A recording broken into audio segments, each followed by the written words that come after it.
Why is the Netherlands so insanely rich? Whoa, we got some high rollers over in the Netherlands, but I mean, the U.S. has the highest GDP in the That's all world, that matters, so is the highest GDP, right? just kidding. I'm sure this video is gonna show us the opposite of that. Hopefully. Let's Hopefully. find out. We watched a video about like the biggest companies from the Netherlands, and we were surprised how few we knew. Yeah, so that's interesting. So I'm curious what this video is going to be more focused on, because really depending on the video, like some of the creators are all about like, oh, the GDP, Economy, yeah, and then numbers. some more focused on like individuals, wealth and well-being and stuff like that. Quality of life stuff. So it'll be interesting what direction this video goes in. Let's check it out. Here we go. It's a small country around 235 times smaller than the US, has a population of 17.5 million, which is about a third of Spain's population, but somehow it has the 18th largest economy in the world. Its GDP is larger than Singapore's, Qatar's, and Hungary's GDPs combined. So how did it get here? Why is this tiny country among the richest in the world? Let me explain. One clear difference between the Netherlands and other countries is its geography, and it's weird and interesting. It's located in the northwest of Europe, next to the North Sea, and is a really flat country, with more than a quarter of it lying below the sea level. There's actually a saying that goes, God created the earth, but the Dutch created the Netherlands, referring to the fact that throughout history, the Dutch have been fighting to keep the water out of their country. While it sounds like they're doomed because of the constant threat of flooding and their lack of a diverse geography, it's actually quite the opposite. Being below the sea level and having to protect themselves from floods, out of necessity, the Dutch became masters of the water, able to control where it goes and what land stays dry. They built dikes and dams, leading to an intricate and complex water management system. The techniques they use are so effective that they've even managed to reclaim land from the sea. Flevoland is one of Netherlands' 12 provinces and essentially didn't exist until the Dutch decided to drain out the water and reclaim an area of 1,412 square kilometers of land. All of this water management is insanely impressive, but how does it help them economically? Well, the Netherlands has very fertile soil, making it easy to grow crops. Even the reclaimed land has great growing potential, and so if you couple this fertility with an expansive system of water management... Crazy how nice they made it look. I feel like the shots, all the drone shots of the Netherlands, it looks so nice. Yeah, I was thinking that too. All the drone shots that have been flying by here, the infrastructure that they got out of this. Like even the way they like integrate the roads, it kind of follows the natural lines. They made the canals look kind of cool. It's not just like a straight ditch through the middle. And yeah, I don't know if they did it deliberately to make it look much nicer, but it looks fantastic. Usually flat areas are very boring to look at. Just like straight roads and like some grass. It's like, oh. The different colored farm fields make it look cool. You get a country that is very capable of developing its agriculture industry, something that will become very important later on. But for now, it's important to understand that the Dutch being forced to become masters at managing water, as well as the fertile land, gave it a head start in agriculture and allowed it to develop more quickly. I mean, look at how cool that looks there. That's such a cool shot. Other countries which were not forced to innovate as much. I also mentioned that the land was very flat, which actually helps a lot since farming and building on flat land is obviously easier, enabling them to develop their infrastructure at a much faster rate. And when you also account for its geographical positioning, the story becomes even clearer. It's right at the North Sea, giving access to maritime trade routes. The Rhine and Waal rivers, which flow through the Netherlands, also allows for trading routes between Germany and Switzerland to be formed, and generally being close to other developed countries such as England, Germany, and France made it much easier to trade, something which the Dutch are known for, but we'll touch on that in a bit. Its geography does give it an advantage, but no development would be possible without a bit of innovation. In 1594, the Dutch invented the wind-powered sawmill, which made the processing of wood 30 times faster than before. Instead of having to rely on... those are made to cut wood? Yeah, what? So they spin and then those go up and down and cut wood? I never would have expected that in a million years. Did we learn that before? We watch Netherlands videos all the time. I don't think so. I don't remember it being like a thing. Lumber. No. That is which crazy. So in Age of Empires, when we build windmills, does it actually generate wood for us? Yeah, well, it made the should. processing of wood 30 times That's faster than crazy. before. Instead of having to rely on manpower, they could harness the wind to do the work for them. And remember how I mentioned that trade would become crucial to the Netherlands? Well, with this industrial production of wood, it meant that they could build ships at a much faster rate, solidifying their opportunity to become leaders of trade. And specifically, one company took this opportunity and ran with it. It was the Dutch East India Company, or as the Dutch call it, the Verenigde Oost-Indische Compagnie, or VOC for short. Established in 1602, this trading company was granted a government charter for East Asia. We just went to Jakarta recently, Indonesia, Batavia, and right yeah, there. they have their historical area downtown, the colonial area, and it's called Batavia. And look at that. It's like their capital of Asia. The Just boink, boink, boink. the paradise, what was it? Paradise something? Paradise. I don't New know. paradise? Something I like don't that. remember. But apparently it's a very important spot right here. I mean, look at all the trade routes connected to that all the way up to Japan. Oh, Who are they trading with over here? Spice Islands. Interesting.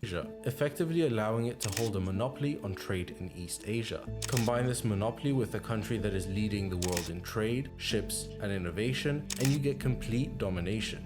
This company became so big that at its peak it was worth 78 million guilders, which translated to today's money is a whopping $7.9 trillion. Trillion? To put that into perspective, the current most valuable company in the world, Microsoft, has a valuation of $3 trillion, less than 2.5 times VOC's valuation. Close, The Dutch East man. India Company was so powerful that it even obtained governmental powers, such as being able to declare and wage war, negotiate treaties, and establish colonies. But how Bet did this 'cause- help the They're so far away from like the head of government or whatever, they'd have to make their own decisions quick. I mean, that kind of money, I assume they were just bigger than the government Yeah. at that point. They could probably help the government being that big. Dutch? Well, it's logical to assume that the VOC being so powerful and impactful brought a lot of trade and money into the Netherlands. This then helped the Netherlands become a center of commerce and grow into an even larger economy. Fun fact, the first stock exchange was actually established in the Netherlands in Amsterdam in 1611, and this, of course, attracted even more investment to the Netherlands. The Netherlands becoming an economic center in the 17th So what century were you- also attracted highly What were we rocking here at this time? Was there a Dutch king? Yeah, I don't know. Probably, as mostly it was kings and stuff back then, wasn't it? Yeah.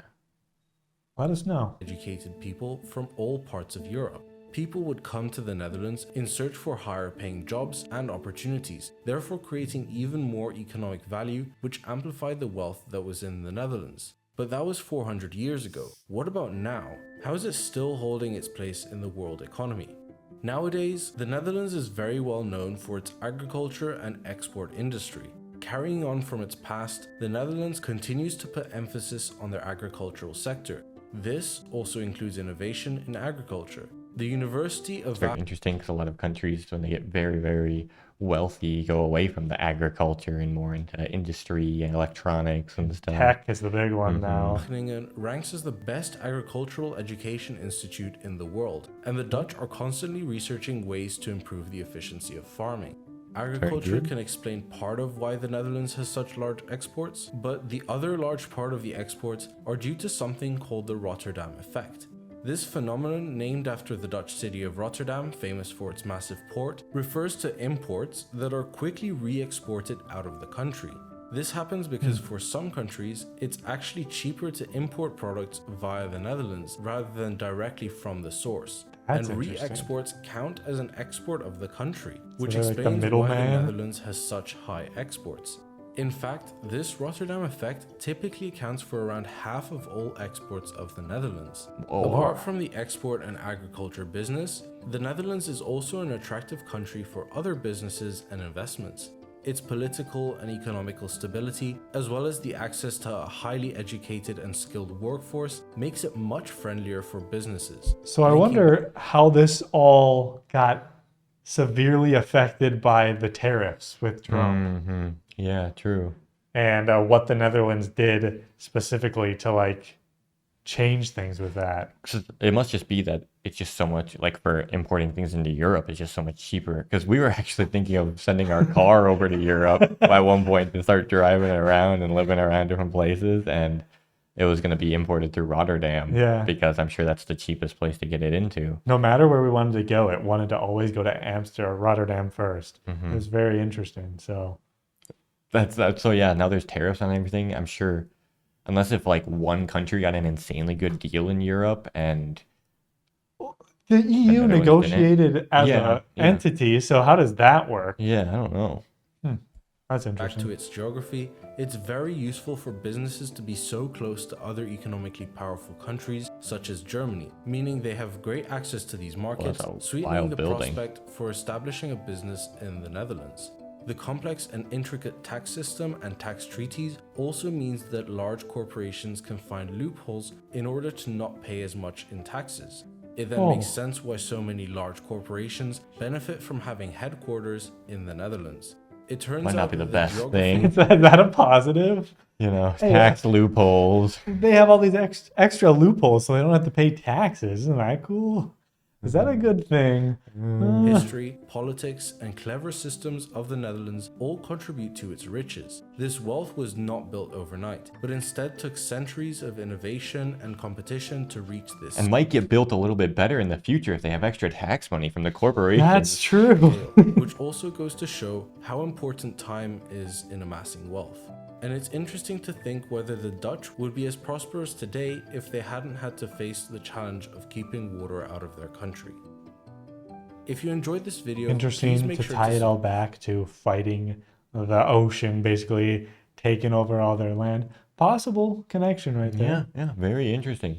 But the history still is so interesting of the Netherlands. You don't hear much about it, and it leads into all of this stuff that we learn about today about them. I'm curious, his brief overview of the Dutch East Indies Company was very positive, but I've heard they did a lot of very horrible things to the natives in the countries that they took over and took all their resources from. So in the Netherlands, I'm curious to hear from you guys, is it seen as a favorable thing or ooh, that was a pretty dark time in our history? Because he mentions that they got so much wealth, but he doesn't show exactly how they did it. How did they steal it from, exploit, colonize, stuff like that? Yeah, that's an interesting one. So let us know down in the comments below, and we'll see you in the next one. Goodbye.